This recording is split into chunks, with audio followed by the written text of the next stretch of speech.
Hello, everyone, and welcome back to the Quirky Dorks podcast. It is Sunday, March 14th, 2021, and I am Shane Edwards, and Fiel Wilson is sadly not here today. He couldn't make it for today, but the show must go on, as they say. Yeah, just gonna be me. I'm gonna talk about a few things. One of the things that I think lately that have been a big thing I've been trying to move away from is just I've got to get away from procrastinating and wasting so much time on social media. I was supposed to get up this morning at 7:30, and I was going to go for a run, get the day started right, cook a good breakfast, and then immediately as soon as I woke up it was straight to let me scroll through Instagram and see what people thought about this post. I'm stuck scrolling on Instagram for 2 hours. By the time I'm done, it's 10:30. I'm like, well, there's half the morning gone. Because the more I've been having to advocate and do things for myself in terms of working, and starting your own brand and business, the more you realize time is valuable. I'm losing more and more time, and I think there's a whole bunch of people who are older than me that's how life is. You're gonna lose more time. Some guy in his 70s talking to me, you don't know anything about time.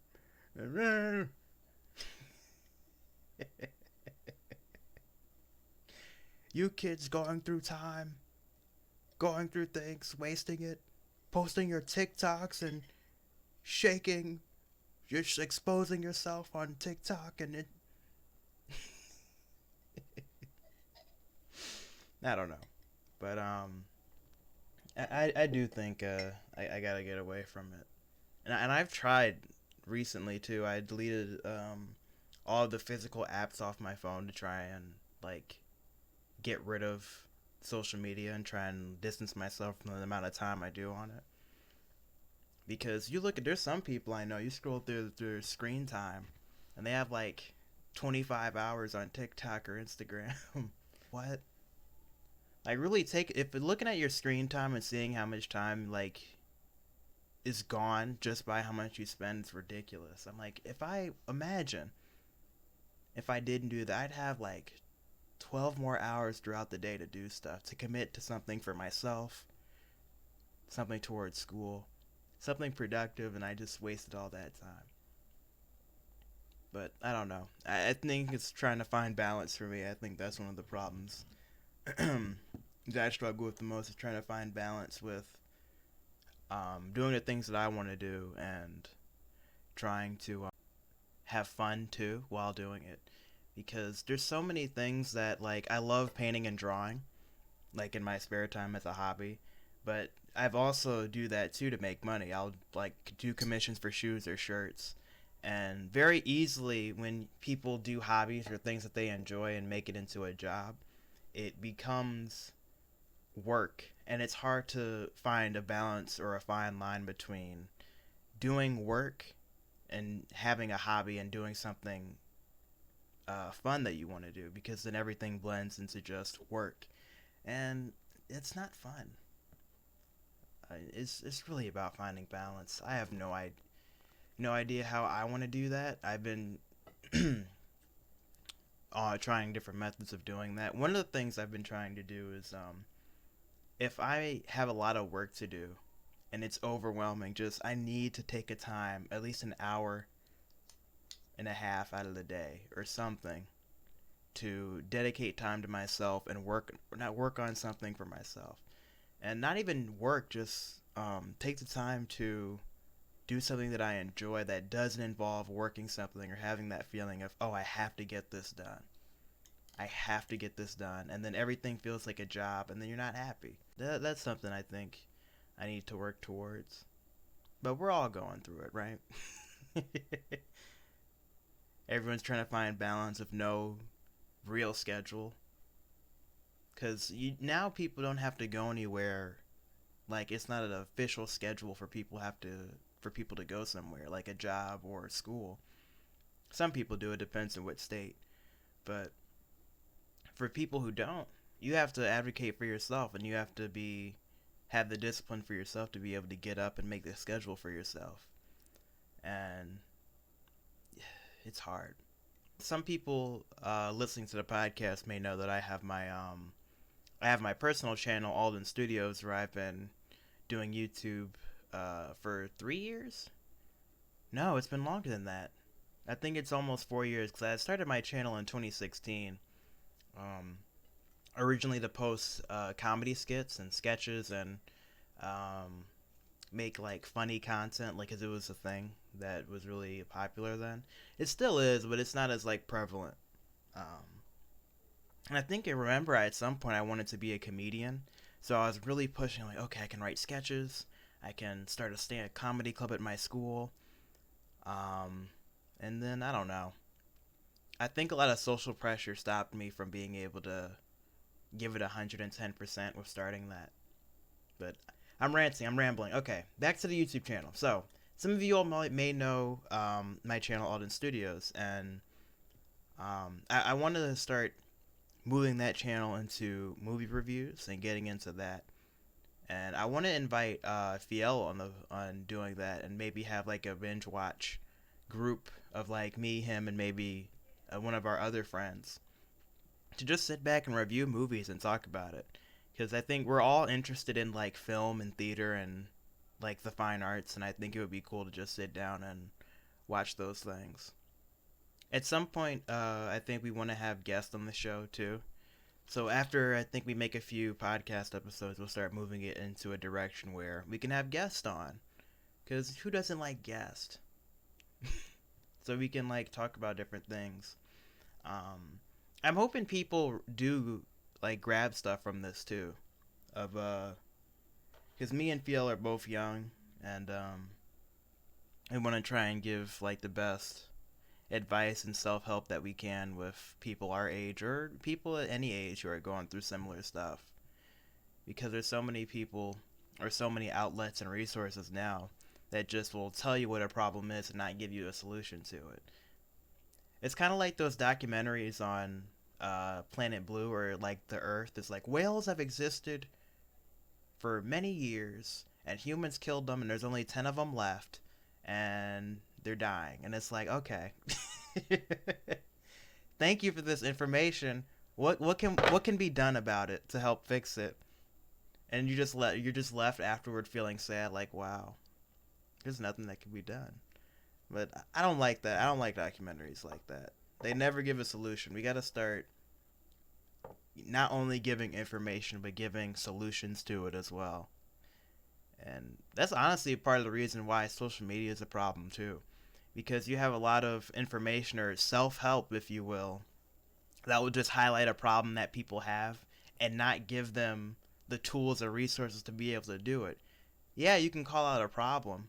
For example, you'll have a lot of people who say, well, they'll call out people for being overweight and not taking care of themselves. I'm just like, well, just go to the gym, like lose weight, and it's like that's not productive to the person. 9 times out of 10, people who are in those situations, it's either health problems that they have, or it's some other source. Any addiction, if you will, to food or drugs or alcohol or anything like that, it stems from a deep personal event that happened in a person's life. They lost somebody. There's some root to the problem that needs to be addressed. And people never highlight that. They just highlight the problem and, oh, you just go to the gym. Just stop drinking. It's like, no. There needs to be a solution to that. Which I think is also part of the reason on social media too. You have a lot of people who fat shame. So many people who fat shame, they won't give the person resources to help. And it's like, why don't you offer yourself to the person to help that person lose weight? Like, hey, I'm concerned for your health. This isn't good. There's other healthier options for yourself, and I love you as a person. I don't want you to have something bad happening to you from not looking after your health. So why don't me and you can both work together to cook meals, and we'll both get up in the morning and we both can exercise. So we're both gaining something from it. That's how people need to handle that's just an example of losing weight, but that's how people need to address these issues. There's a deep root and a center to the problem that needs to be addressed. And I don't think that's focused on a lot. They just focus on what's wrong. I don't know. I feel like I get preachy a lot of the times to stuff like this, and I know I do it a lot with friends. I'm like the old man of the group. I don't know. I gotta move away from being able to listen and not tell. We're going into the spring, where we're gonna have nice weather, some good vibes. People are gonna be able to go back outside again, hopefully. Spend time with their family and not get sick. I'm excited to go with friends and family again.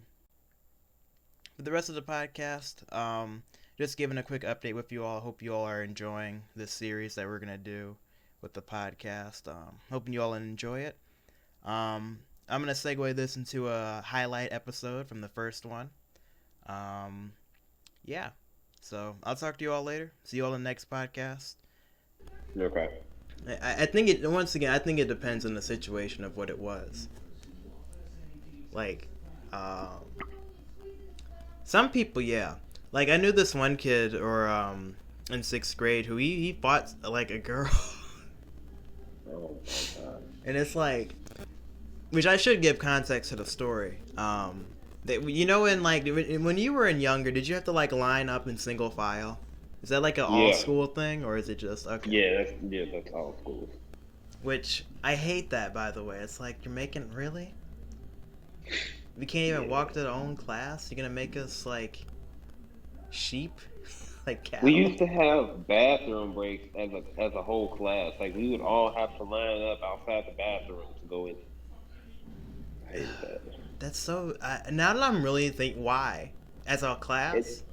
And then we would get, like, 3 seconds at the water fountain. Then my teacher would just be at the water fountain. 1, 2, 3. Okay, you're done. Get in line. I'm like, I hated it. I got 3 seconds. Oh. I barely got any water. I got 1 sip of water. Let me get another sip.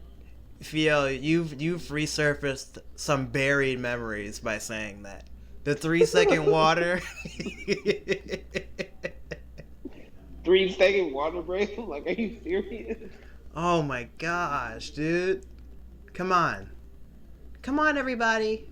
Single file. 3 seconds. My teacher wouldn't even count. What's crazy is that my school was so messed up. They used to make us do that all the way until like 6th grade. That's extreme. I think we were like in 6th grade still taking 3-second water breaks. And I'm like, are you serious? Like, what? Come on now. I think it stopped. I think 4th grade is when it stopped for me. Like, 3rd grade was the last year, and then 4th grade was the first year of not having to do that. But it's like, really? 6th grade? You're having, what? What is 6th grade, like 10, 11? Or 11, 12? Something like that. Yeah, something around there. Like preteen? You're having preteens still count for the amount of time? Like, I was able to go to the bathroom and be like, oh, do you have a pass? Yeah, you can go. And I think in, like, some European, or in the UK, you don't even have to ask to go to the bathroom. You can just go. I wish that was the case. I remember I got in trouble once because I had to go to the bathroom, and my teacher would not let me go to the bathroom. And I felt that it was in my own right to go to the bathroom. So I felt like if my teacher is not going to let me go to the bathroom, and I could potentially use it on myself, I have the right to just walk out of the classroom. That's what I did. Come to find out, I didn't have that right, and that didn't work out so well for me. I got home, my mama found out, and that was a horrible memory. Because I think my mom had the opposite philosophy, and it's only... should I even share this? Gosh, okay, whatever. This happened in... I think this was I was either 6 or 7, and I was going to this, like, I had, like, this daycare, like, art class thing, and, There's one time I had to go to the bathroom, but of course it was after a class we did. She would like go to like around the class. Who has to go to the bathroom, and then take that group and go. Like that's how it was done. She wouldn't take the whole class. But then she'd come back, and then I'd say, no, I don't have to go to the bathroom because I didn't then. But then 5 minutes later, right afterward, I did. So then she comes to me, it's like, well, Shane, why didn't you go to the bathroom when I asked everybody 5 minutes ago? And I said, I don't know, because I'm 7. I didn't say that. I didn't say that, but I was like, you said that. I don't know. And she's like, well, now you have to wait till the end of the day. I think there was like 30 minutes left before the daycare was over, and it's like, what? I have to wait 30 minutes? So of course, like, finally, it's like I'm at like 99, 98 about to go, dude. It's almost too late at this point. So I run up to her, I'm like, please, can I go to the bathroom? And she's like, oh, finally. So she took me, I run to the bathroom, and right as I'm about to use the bathroom, it's too late. No. It's too late, wow. Fiel. No. It's too late. Wow. In front, do you not know how embarrassed and like upset I was? So, I have to do the walk of shame out. I don't remember her face, but she was like, oh no. Wow. It was instant regret. So I'm like stuck there. So I remember this is a really gross experience, and if you all are screaming and don't want to listen to this, then you can skip ahead. But they take me to this like office space, and there's nothing to dry it off with. So this is so gross, dude. I don't even think I told my mom this story. She only knows the other half. They take me into this room, and they don't have anything to dry it out, but they have hair dryers. Oh my lord. Oh god. So this is a burned memory of like of one of the teachers blow drying my hair drying my pants. Oh gosh. And then my mom comes home to the daycare, and she's like, this is unacceptable. How could you all not let a 7-year-old go to the bathroom? And of course the teacher's like, I am so sorry for doing that. But yikes, not good. Pure example of just if a kid says they gotta go to the bathroom, let them go. Exactly. Don't have them be publicly humiliated in front of other kids. Oh man, 7, and you was 7 years old, you said? I think so. Yeah. It was almost still young enough to be for it to be okay, but almost too old for it not to be. It's just in that right fine line.